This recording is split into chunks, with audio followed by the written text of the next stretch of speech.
Friends, आज हम करेंगे NCERT क्लास 10 सिविक्स के चैप्टर फेडरलिज्म का 5th module.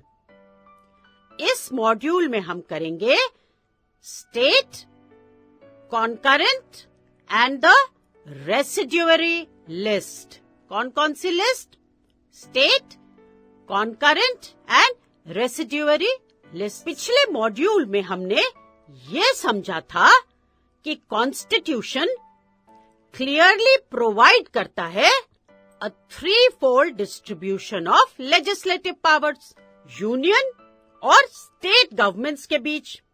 Thus, it contains 3 lists: union, state and concurrent lists. Union list को हमने अच्छे से समझ लिया है। आज हम स्टेट, कॉन्करेंट और रेसिड्यूअरी लिस्ट के बारे में समझेंगे। तो चलते हैं और शुरू करते हैं आज का मॉड्यूल। आइए अब स्टेट लिस्ट के बारे में पढ़ते हैं। इस लिस्ट में वो सारे सब्जेक्ट्स आते हैं जो लोकल लेवल पर या स्टेट लेवल पर इम्पोर्टेंट होते हैं।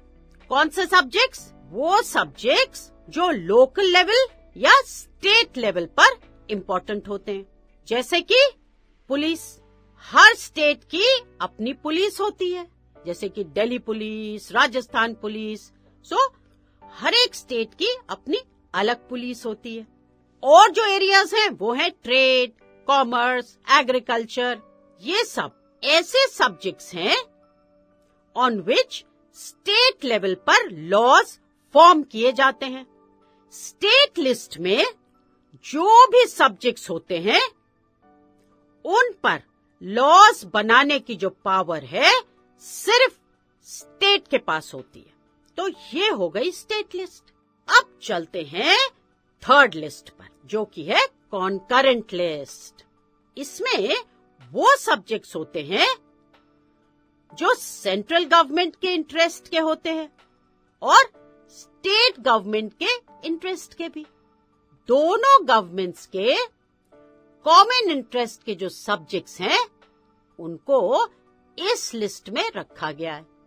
तो कॉन्करेंट लिस्ट जो है वो बनी हुई है उन सब्जेक्ट्स से जो सेंट्रल गवर्नमेंट के इंटरेस्ट के भी होते हैं और स्टेट गवर्नमेंट के भी।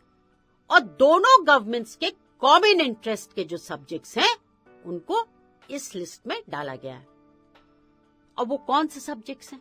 जैसे कि एजुकेशन। अब एजुकेशन में स्टेट बोर्ड भी होता है और सेंट्रल बोर्ड भी होता है। फिर आए trade unions, forest, marriage, adoption. ऐसे सब्जेक्ट्स पर दोनों गवर्नमेंट्स लॉज बना सकती है। अगर कभी दोनों में कॉन्फ्लिक्ट होता है तो ये प्रोविजन है कि कॉन्फ्लिक्ट के केस में जो लॉ यूनियन गवर्नमेंट ने बनाया है वही इम्प्लीमेंट होगा।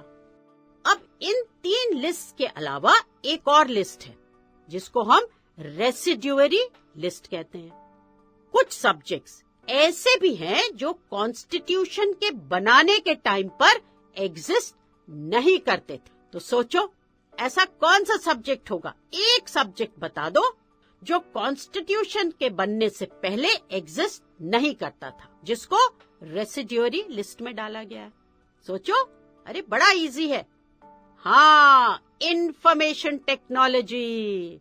रेसिड्यूअरी लिस्ट में ऐसे ही सारे सब्जेक्ट्स डालने का प्रोविजन है और इस लिस्ट पर लॉ बनाने की जो पावर है वो सिर्फ सेंट्रल गवर्नमेंट के पास होती है।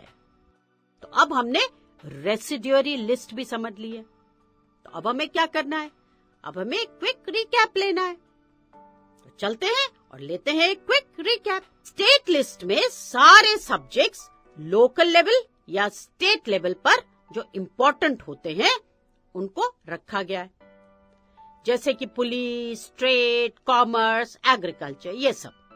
और स्टेट लिस्ट में मेंशन्ड सभी सब्जेक्ट्स पर लॉज जो हैं बनाने की पावर सिर्फ किसके पास होती है? स्टेट के पास होती है। और कॉन्करेंट लिस्ट में वो सब्जेक्ट्स रखे जाते हैं जो यूनियन और स्टेट गवर्नमेंट्स दोनों के कॉमन इंटरेस्ट के होते हैं। लाइक कौन से बताओ? जैसे एजुकेशन, फॉरेस्ट, मैरिज, अडॉप्शन, ये सब।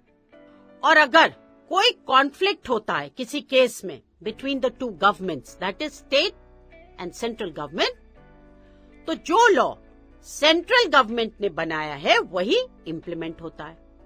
अब चलते हैं रेसिड्यूरी लिस्ट पे। रेसिड्यूरी लिस्ट में वो सब्जेक्ट्स हैं जो कॉन्स्टिट्यूशन बनाने के टाइम पर नहीं थे और दोनों लिस्ट में भी नहीं है, नेचुरली होंगे ही नहीं। जैसे कि आईटी, इंफॉर्मेशन टेक्नोलॉजी। और इस लिस्ट के सब्जेक्ट्स पर लॉज यूनियन गवर्नमेंट ही बनाती है।